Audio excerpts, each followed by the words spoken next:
In the history of the world, there are some insane stories about kings, battles, and empires.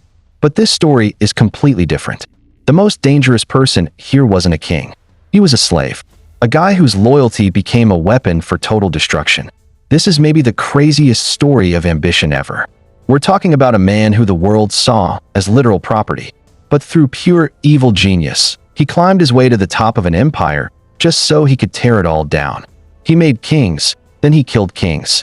This is a story of a servant who became the master. History is full of brutal betrayals, but this one is an absolute nightmare. This is the story of a man who started as a slave. But in the final days of a dynasty, he grabbed power in the most savage way possible. He blinded his masters and murdered their kids just to get a throne he wasn't even supposed to have, only to meet an end. So gruesome, people were terrified to even whisper about it. This is the story of the man who basically became sultan only to be killed by his own men. And the legend of the prince who was skinned alive. Our story starts in the 1300s in the massive Delhi Sultanate.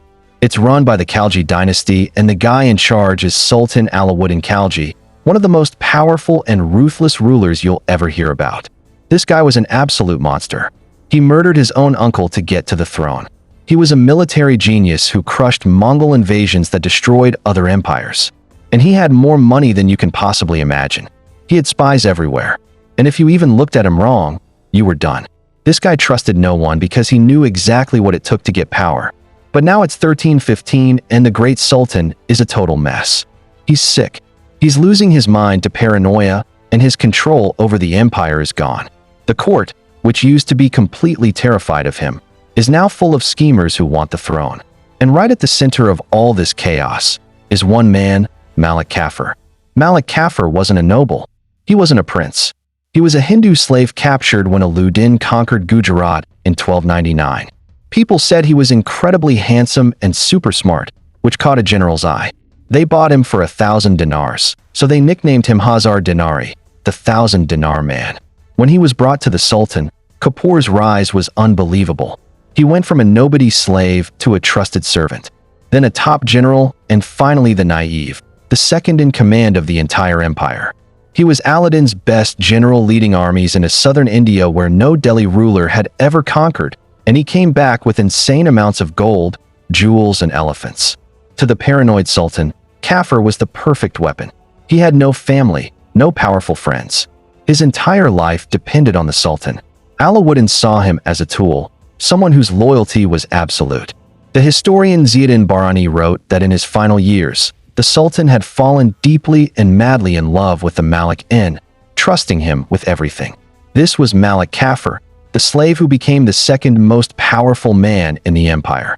He was the sultan's right-hand man, his general, his everything. And as the sultan was dying, Kafur was staring at ultimate power with only one thing in his way: the sultan's kids. With Sultan Alive getting sicker, the court was a ticking time bomb. And nobody knew how to play this game better than Malik Kafur. He had been waiting for years for this exact moment. The main heirs to the throne were Alauddin's sons, Kaiser Khan and Shadi Khan. Kaiser Khan was the oldest and was supposed to be the next sultan. He had a super powerful crew backing him, led by his father-in-law, Alp Khan. This was the established order, and Kafur wanted to burn it all down. To Kafur, the princes weren't royalty. They were just roadblocks. He was secretly hungry for power, and he knew if Kaiser Khan became sultan, he'd be thrown out or killed. For a guy who had tasted that much power, there was no way he was going to let that happen. So, he launched his attack, not with an army, but with whispers in the dark. He knew the sultan was paranoid about betrayal since that's how he got power himself. So Kafur fed that paranoia, telling the sultan that Kaiser Khan and Alkhan were plotting a coup just waiting for him to die. He told Alauddin that his Khan was a party boy who didn't care about the empire. He faked messages and made up evidence of treason. He claimed Alpin was building his own private army to make his son-in-law a puppet king. Day after day, Kafur dripped poison into the sultan's ear, cutting him off from everyone. He convinced Aladdin that his own family was his biggest threat. He got rid of his rivals one by one. His biggest target was Alp Khan.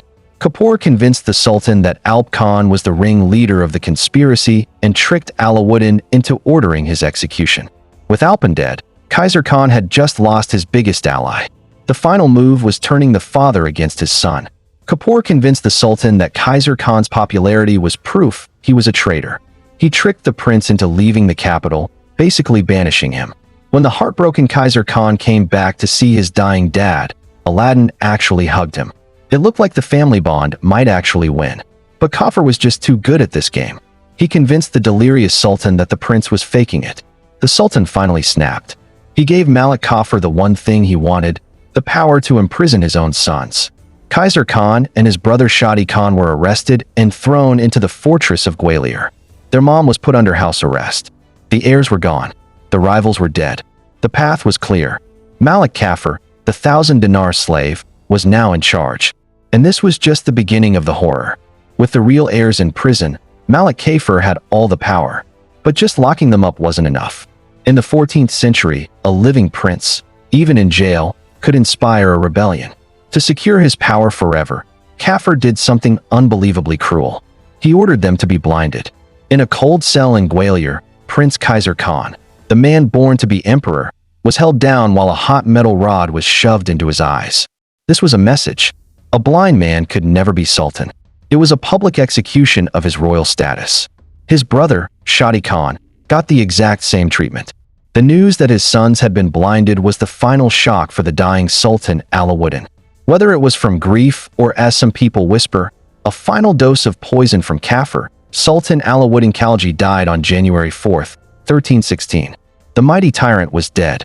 Kafur did not waste a single second. The very next day, he presented a fake will from the Sultan. It disinherited the blinded Kaiser Khan and named Aladdin's youngest son, a 5-year-old kid named Shahabin, as the new Sultan. A child was the perfect puppet. Kafur put him on the throne, made himself regent, and became the de facto Sultan of Delhi.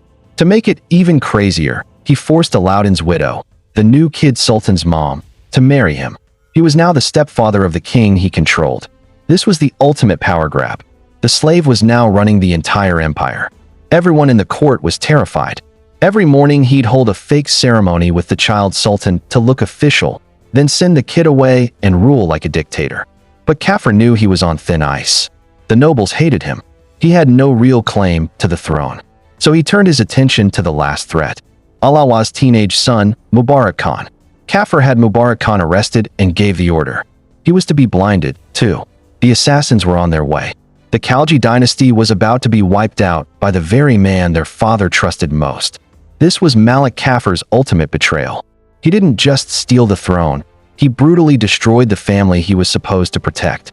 For 35 days, Malik Kafur ruled the Delhi Sultanate. It was a short reign, but it was 35 days of absolute terror.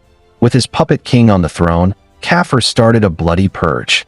Anyone even suspected of being loyal to the old dynasty, nobles, guards, officers, was arrested, had their stuff taken, or was just executed. Delhi was filled with fear. Nobody was safe. Kafur trusted no one and was trying to build a new empire based on pure terror.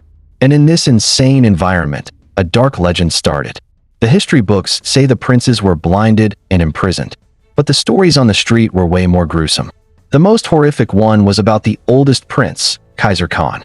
The legend says that after being blinded on Kafur's orders, the prince was flayed, skinned alive. Now, did this actually happen? Probably not. There's no real proof in the history books. It's almost certainly a legend born out of how terrified people were. But the point of this story isn't about whether it's true. It's about what it says about Malik Kafur. People believed he was capable of something this horrible. His cruelty was so extreme that the most nightmarish thing you can imagine seemed like something he would totally do. The legend of the skinned prince became the ultimate symbol of his tyranny. It turned him from a power-hungry politician into a literal monster. This legend also clears up our title. While it was Malik Kafur, the fake sultan who was killed by his own men, it was his victim, Prince Kaiser Khan, who was rumored to have been skinned alive. The fact that their fates got mixed up just shows you how chaotic and brutal this time was. Kafur's reign of terror was at its peak. He had everything he ever wanted. He was the master of a huge empire. His enemies were gone, and he was unstoppable. He was for 35 days the sultan. But a throne built on fear is the most fragile thing in the world. And the terror he used to get power was about to blow up in his face. Malik Kafur's bloody reign lasted just 35 days. The very men he commanded, The elite palace guards called the Pikes had been Sultan Alauddin's personal bodyguards for years. They were loyal to their dead master and watched in horror as Kafur destroyed his family. They saw him blind the princes and terrorize the court and knew they were probably next. The breaking point was when Kafur sent these guards to blind the last prince, Mubarak Khan. The story goes that the prince made one last desperate move. He reminded the guards of their loyalty to his father and warned them that a slave who betrays his master will definitely betray his servants. Then he threw them his jeweled necklace, a bribe to save his life and pay for revenge. Whether it was the bribe or loyalty, the Pikes made their move. That night in February 1316, the guards stormed Malik Kafur's bedroom. One of the guards, who was allowed to have a weapon in the palace, struck the first blow. His friends rushed in and beheaded the man who had been the most feared person in the empire. The de facto sultan was killed by his own men. The 1,000-dinar slave, the genius general, the ultimate betrayer, was dead on the floor. It was a brutal end to a brutal reign. The assassins immediately freed Mubarak Khan. First, he was made regent for his child brother. But a few months later, he did exactly what Kafur would have done. He had his little brother blinded and thrown in prison, taking the throne for himself. And in the most insane twist, when the guards who saved him came asking for rewards, the new Sultan Mubarak Shah had them all executed. In this world, being loyal could get you killed. Malik Kafur's legacy is insane. He's not remembered as a sultan. He's a warning about ambition. His betrayal didn't just get him killed. It destroyed the entire Khalji dynasty. Alauddin's massive empire fell into chaos. Mubarak Shah's reign was a disaster, and he was also murdered 4 years later by his own favorite, just like his father was betrayed by Kafur. Soon after the dynasty was completely gone, Malik Kafur, the slave who rose higher than anyone, ended up destroying his master's entire legacy. He was a military genius who conquered half of India, but his power games in Delhi were his downfall. He is remembered forever as the ultimate betrayer. A man whose hunger for power was so massive it destroyed everything and everyone around him, including himself. The legend of the prince being skinned alive might not be true, but it's the perfect, horrifying symbol for what Malik Kafur did to the empire. He ripped it apart piece by bloody piece.